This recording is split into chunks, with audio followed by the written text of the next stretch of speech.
Shalom, shalom. First and foremost, I want to give all honor, glory, and praises to Yahawah, YAHAWASHI, YAHAWADAH. Double honors to the elders and apostles of Great Millstone.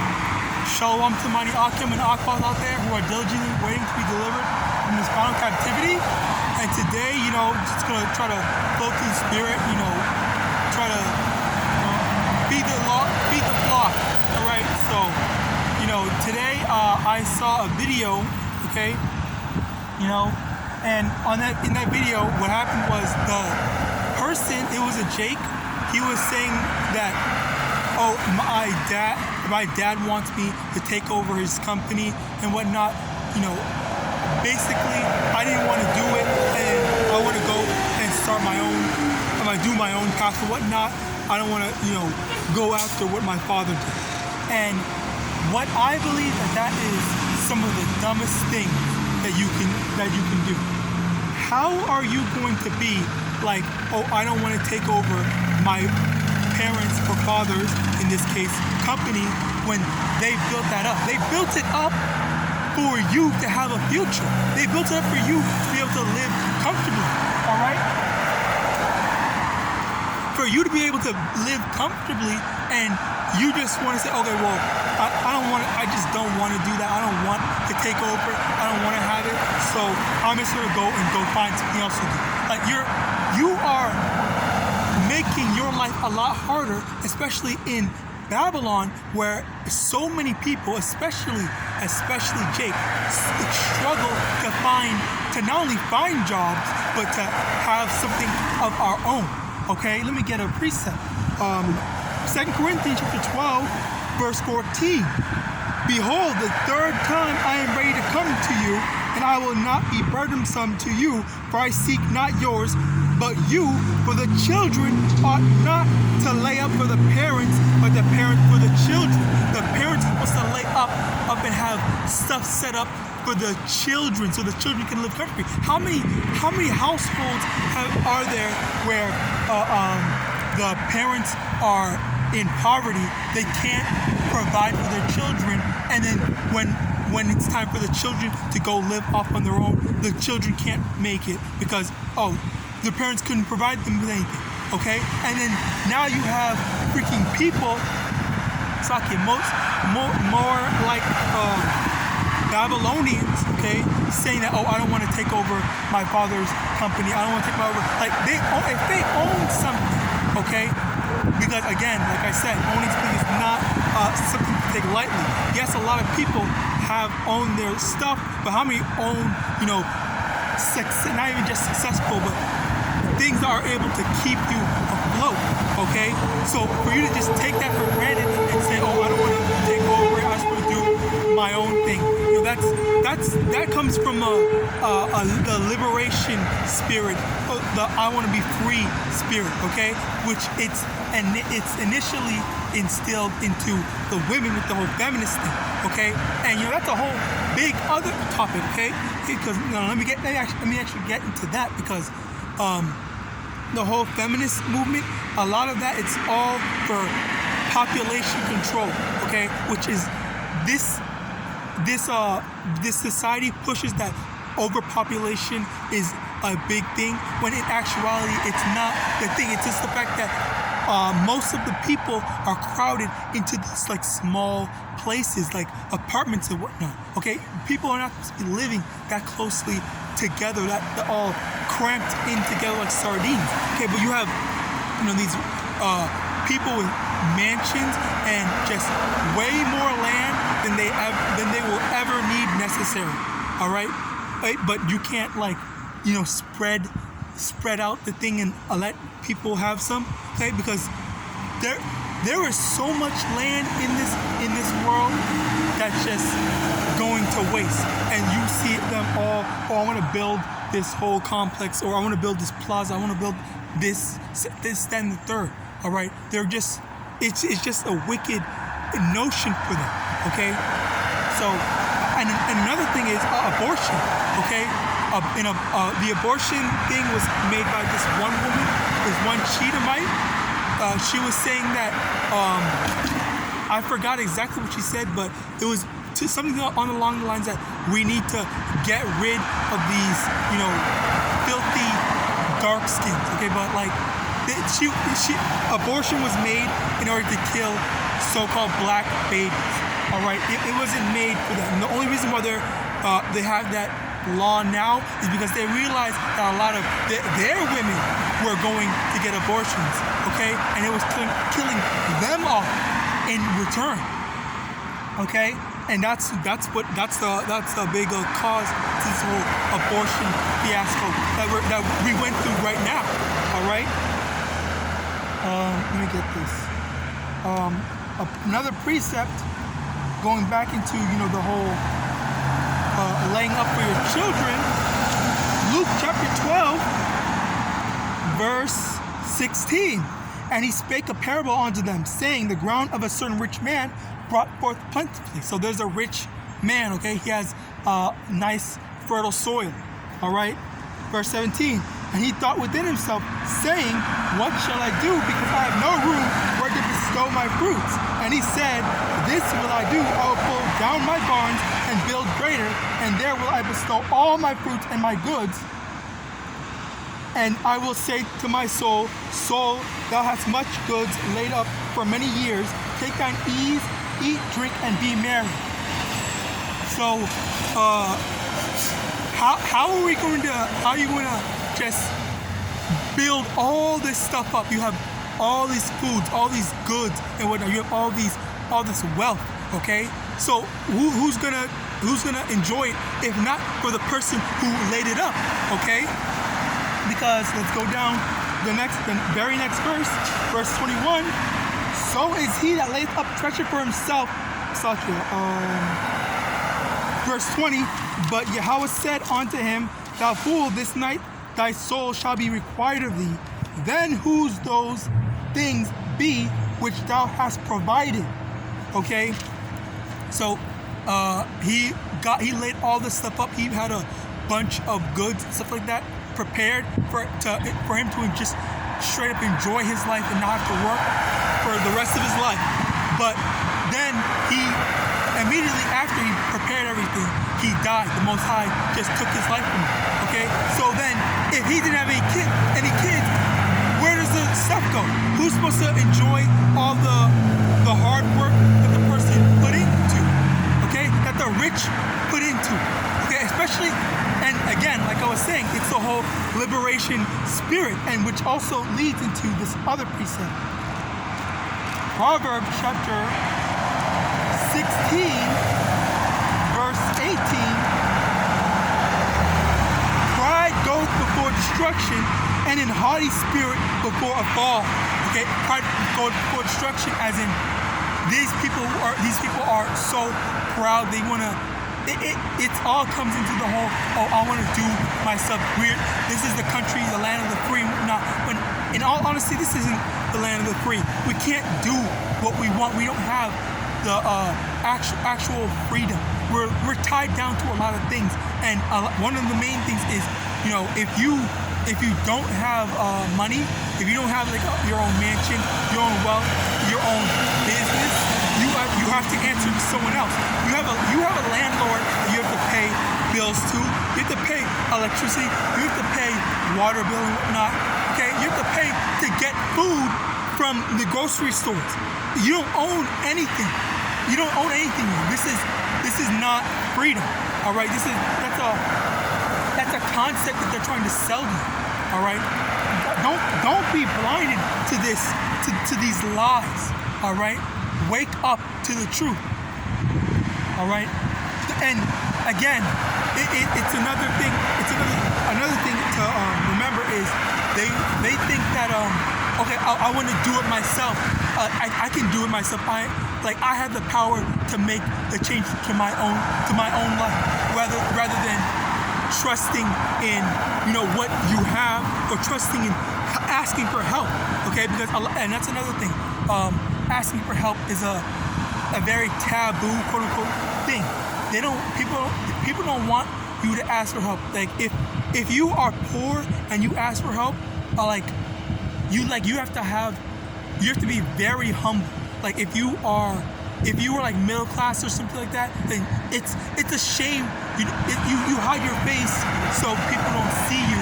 You know, when you're off, if you go panhandling or whatnot, like you don't want someone that you know to see you. Okay, but the thing is, in ancient times, when someone would be poor, we would help our brothers out. Okay, as a matter of fact, that's what happened with Job. At the end of the book of Job, after Job went through all that he went through, when the Most High was blessing him again, all his family, all his friends, they gave him wealth. They gave a portion of their wealth to Job, and then Job was thriving again. Okay, Job didn't go up.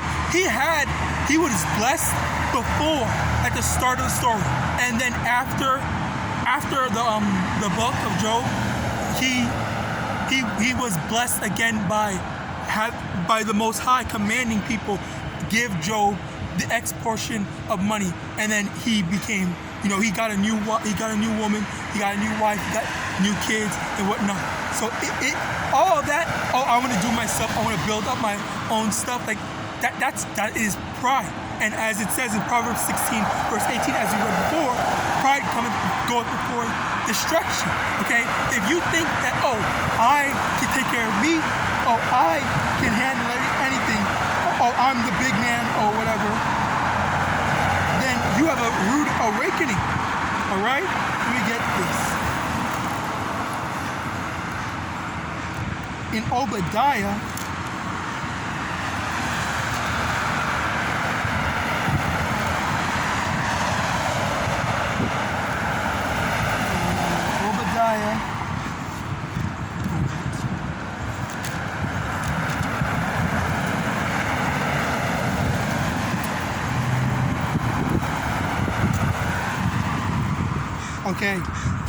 Okay, cool. Obadiah chapter, from the top, it's like Obadiah verse 3.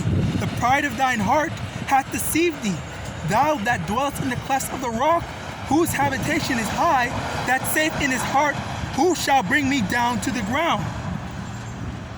Who shall bring me down to the ground? They think, I'm so great, I'm so big, who's gonna take me down? Who can stop me in my time at my peak? All right, that's the thing. And then very soon, you're gonna be taken down a notch. Okay, because in addition to that, you have to understand that in this society in Babylon, it is not hard for you, if you're rich, to just become poor. All right, let me get that as well. Matthew chapter 6, verse 19. Lay not up for yourselves treasures upon earth, where moth and rust doth corrupt, and where thieves break through and steal, but lay up for yourselves treasures in heaven, where neither moth nor rust doth corrupt, and where thieves do not break through nor steal. So all this, again, as it says, moth and rust do corrupt. Thieves could break through and steal. There are different ways that you could lose the wealth that you have on earth in Babylon. All right, but if you are in the kingdom of heaven, you're never gonna lose that wealth. That's why we work more so in this truth. All right, we do our best to work that spiritual 9 to 5 in order to get wealth, be rich towards the Most High, as it says in Luke 12 and 21. All right. We want to be rich, and then we're going to have a lot, and then we're never going to lose it. We're not going to get canceled. We're not going to go bankrupt and all that stuff like that. All right? And in addition to that, I also remember that speaking on wealth, a lot of times people just don't, not people, but Jake specifically, they hate helping out other Jakes, other brothers. But in the ancient times, we would help each other out. But now, now we hate each other. We don't want to help each other. We don't want to help. We don't want to go, let me look out for my brother and whatnot. Okay, because when, say for example, a rapper gets out the hood, then they're done with that hood. They're not going to go back. They're not going to go help them. They're not going to let me go get them out. Yeah, there may may be some cases where they go help a few people or do a few things, but ultimately they're limited. They're also very limited to what they can do, one way or another. All right, they can't fully, make a big change to the point where it's not the ghettos or the projects anymore. All right, so that's another thing. And I made a video talking about the Planet of the Apes and the rise of the Planet of the Apes, where the main ape, Caesar, he could have lived his life happily just with his human friend, but he said, you know what? No, I don't like how apes are treated. I want to go help my people, and that's what he did. He liberated them. All right, but we're not supposed to liberate ourselves that way. All right, let me get that Proverbs.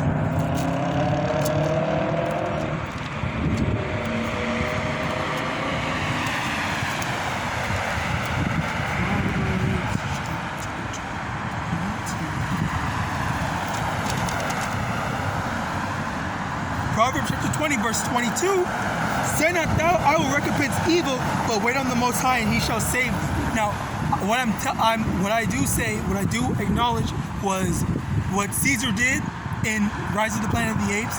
It was admirable because he cared about his people. A lot of Jakes specifically, when they have something good, they don't care about their people. They will just, say, okay, well, I'm good, and I've spoken to many different people that have spoke like that. They said, okay, you know what?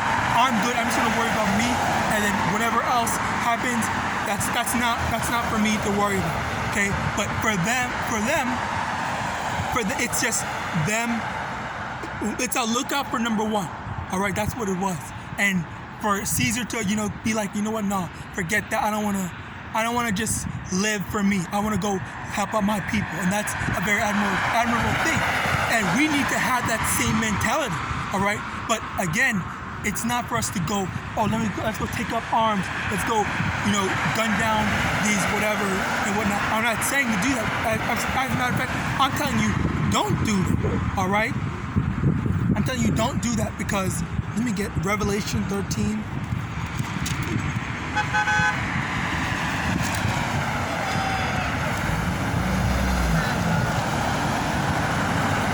Revelation chapter 13, verse 10.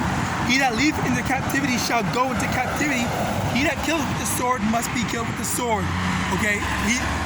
Here is the patience and the faith of the saints. So if you take up the sword, you're gonna be killed with the sword. That's not what we want. Okay, ultimately, the sword is Esau's blessing. Okay, we're never gonna be able to take Esau down by ourselves. We need the Most High to send YAHAWASHI down to deliver us. All right, that's what we have a deliverer for. That's what we have a savior for. Okay, it's not for us to take matters into our own hands. All right, we're not in power. We don't have the power yet. All right, so just wait on the Lord, as it says in Proverbs 20 and 22. All right, but still, what we do in order to help liberate our people is we preach this gospel. Okay, right now we let our people know their transgressions, and we tell them to repent. All right. This is our way of showing love. This is a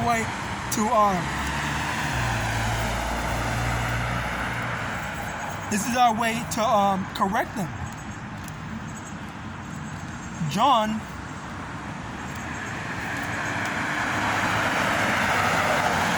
14:15. If you love me, keep my commandments. And you love. In addition to that, you also love the Most High. If you love the Most High, you love YAHAWASHI.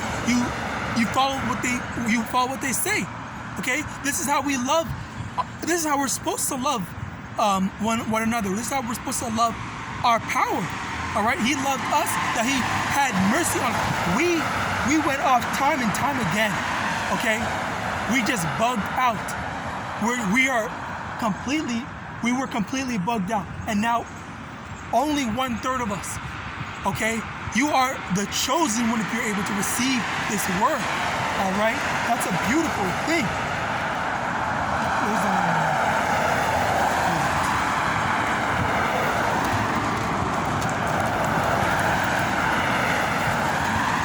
Esau hates us, all right? He only wants us to be lesser, okay? And also, let me say, because when I was watching that movie, I was thinking to myself in my head, oh, you know what? Caesar should actually live with James Franklin. But you know, not only is that the mindset of not wanting good for what your people are, for your people as well, but it's also, you're always going to be second fiddle. You're always going to be inferior to Esau if you choose to live in Babylon, because Babylon was not made for us, all right? Ezekiel chapter 35, verse 5, because thou hast had a perpetual hatred and hast shed the blood of the children of Israel by the force of the sword in the time of their calamity, in the time that their iniquity had an end. Esau has a perpetual hatred for us. All of this, can't we all just get along? You know, let's live together in harmony and whatnot. It's in order to keep you guys down. You Jakes, you Israelites, okay? You so-called blacks, Hispanics, and Native Americans. He wants you to stay below. He wants you to stay as the inferior, okay? Because at the end of the day, the only one that's in power is Esau Edom, all right? He controls everything. This is a monopoly game, okay? He made the rules, and he can change the rules as the game progresses, all right? And that's exactly what he's doing with all these legislations, laws, and whatnot, all right? It's made to keep you guys down, all right? You need to just open your eyes and realize that, okay? Separate yourselves from your enemy. Be patient, wait on the Lord to recompense the evil that's done to us, all right? But with that, I hope this was edifying. I want to give all honor, glory, and praises to YAHAWAH, HAITIANS, double honors to the elders and apostles of Great Mill